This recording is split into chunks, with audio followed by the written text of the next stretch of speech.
बहुत समय पहले की बात है। एक खुशहाल राज्य था जिसमें एक राजा और रानी रहा करते थे। उनकी कोई संतान नहीं थी, इस कारण वे दोनों बहुत दुखी रहते थे। एक दिन रानी राजमहल के सरोवर के किनारे सूर्य देवता से संतान प्राप्ति के हेतु प्रार्थना कर रही थी।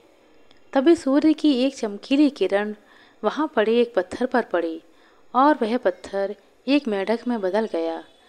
मेंढक ने भविष्यवाणी की कि 1 वर्ष के भीतर रानी एक सुंदर बच्ची को जन्म देगी।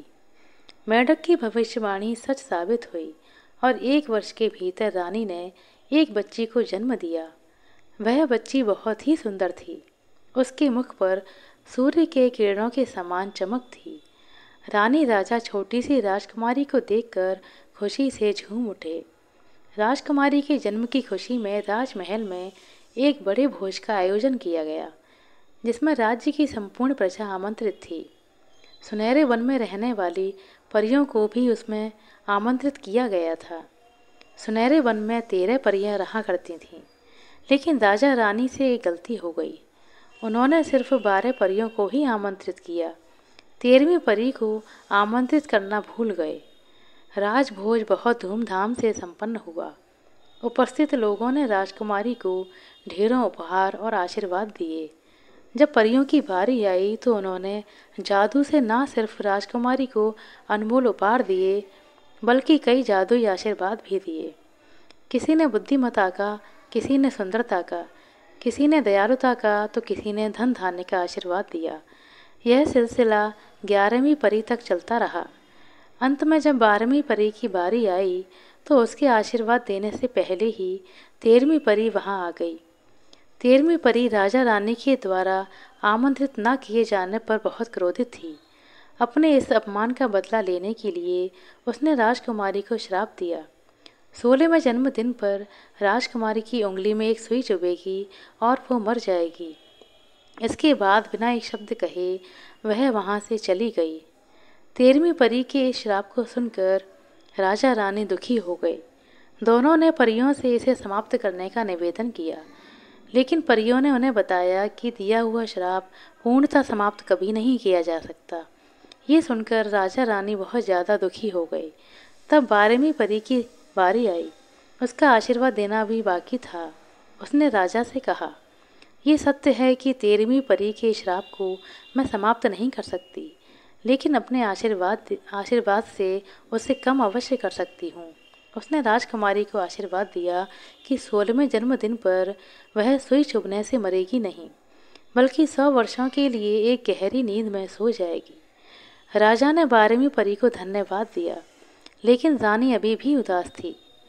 उसने परी से कहा, मेरी इच्छा है कि मैं राजकुमारी का विवाह किसी सुंदर और वीर राजकुमार के साथ होते देखूं, लेकिन ये संभव नहीं, क्योंकि जब 100 वर्षों के बाद राजकुमारी अपनी नींद से जागेगी तब तक हम लोग जीवित नहीं होंगे।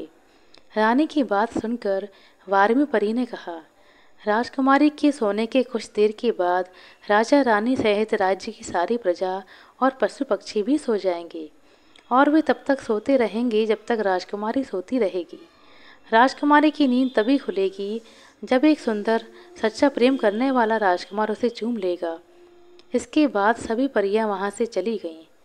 12वीं परी के आशीर्वाद से राजा रानी को कुछ राहत अवश्य मिली, लेकिन अब भी वे राजकुमारी के भविष्य को लेकर चिंतित थे। उन्होंने सैनिकों से कहकर राज्य के सारे चरखे और सुइयां नष्ट करवा दिए, ताकि राजकुमारी उस दुष्ट परी के श्राप के प्रभाव से बच सके। धीरे धीरे समय बीतने लगा और राजकुमारी बड़ी होने लगी। वह बहुत ही सुंदर, दयालु और बुद्धिमान थी, ठीक वैसी जैसे कि परियों ने आशीर्वाद दिया था। राज्य के सभी लोग उसे बहुत पसंद करते थे। वर्ष बीतते बीतते आखिरकार उसका 16वां जन्मदिन भी आ गया। उस दिन पूरे राजमहल को सजाया गया और बड़े भोज का आयोजन किया गया। शाम तक कोई अनहोनी नहीं हुई। बस रानी के पिता का पत्र आया कि उनकी तबीयत बहुत खराब है। राजा रानी अपने विश्वास पात्र दासी को राजकुमारी का ध्यान रखने की हिदायत देकर रानी के पिता को देखने उनके राज्य चले गए। शाम का समय था। दासी रसोई में काम कर रही थी। उसे व्यस्त देखकर राजकुमारी राजमहल के बगीचे में आ गई और खेलने लगी।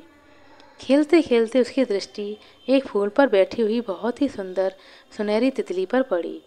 उस तितली को देखकर वह मोहित हो गई और उसे पकड़ने के लिए उसके पीछे भागी। तितली उड़ती जा रही थी और राजकुमारी उसके पीछे पीछे भाग रही थी।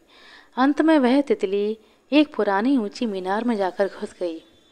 राजकुमारी भी उसके पीछे उस मीनार के अंदर चली गई। उस मीनार में गोलाकार सीढ़ियां बनी हुई थीं। तितली का पीछा करते करते राजकुमारी सीढ़ियां चढ़ने लगी। चढ़ते चढ़ते वह मीनार के सबसे ऊपरी हिस्से पर पहुंच गई। वहां पर एक छोटा सा कमरा बना हुआ था और उस कमरे में प्रवेश करने पर उसने देखा कि वहां एक बूढ़ी औरत चरखा चला रही थी।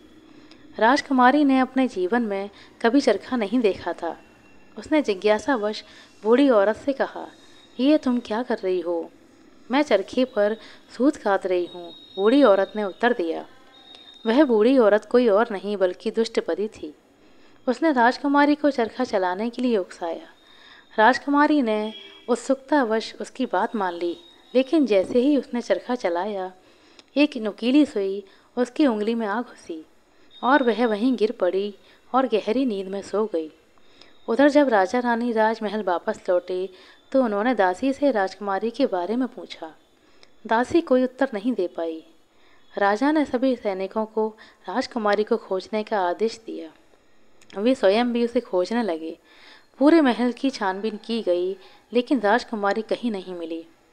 महल के बाहर उसे खोजते खोजते वे लोग उस पुरानी मीनार में पहुंचे। वहां पहुंचकर उन्होंने राजकुमारी को चरखे के पास सोता हुआ पाया। वे समझ गए कि दुष्ट परी का श्राप पूरा हो गया है। रानी दुख के मारे जोर जोर से रोने लगी। राजा ने रानी को समझाया, कुछ देर में हम सब भी सो जाएंगे, इसलिए अभी राजकुमारी को महल लेकर चलते हैं और इसे उस दिन के लिए तैयार करते हैं जब कोई सुंदर राजकुमार इसे नींद से जगाने के लिए आएगा। राजकुमारी को राजमहल में ले जाया गया। वहां उसे तैयार करके एक खूबसूरत बिस्तर पर लिटा दिया गया। वह सोती हुई भी बहुत सुंदर लग रही थी।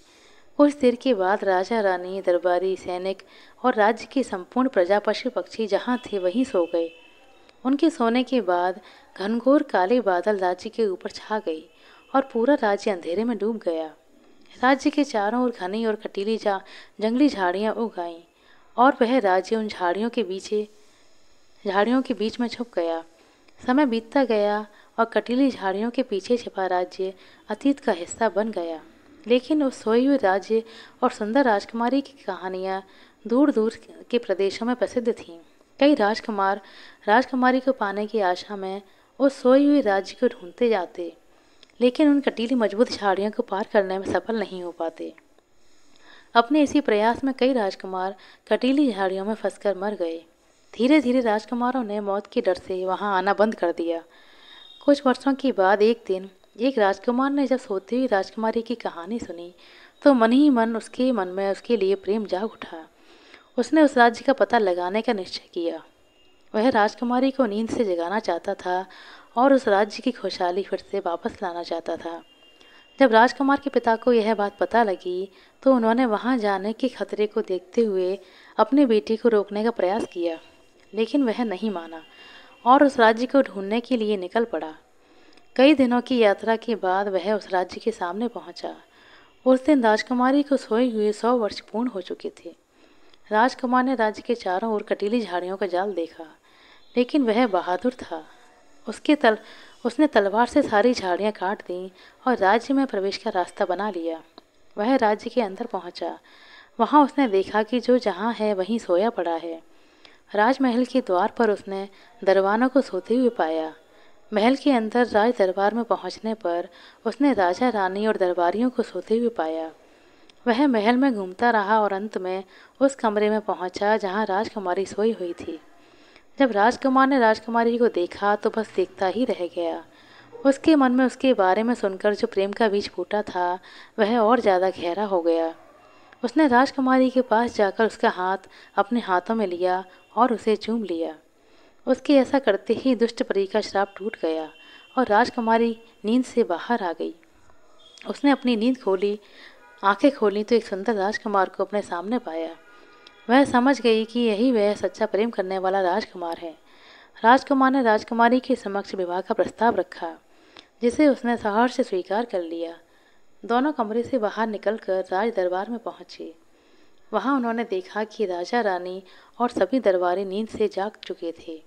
उन्होंने राजकुमारी और राजकुमार का स्वागत किया। राजा रानी बहुत प्रसन्न थे। 2 दिन के बाद दोनों के विवाह की घोषणा कर दी गई। दूसरे दिन रानी और राजकुमारी महल के सरोवर के किनारे सूर्य देवता को धन्यवाद दे रहे थे।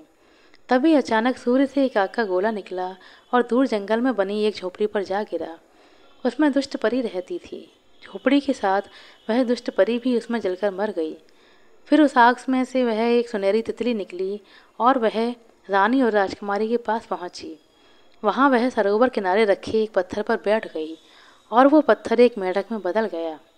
रानी ने जब मेंढक को देखा तो उसे तुरंत पहचान लिया। ये वही मेंढक था जिसने राजकुमारी के जन्म की भविष्यवाणी की थी।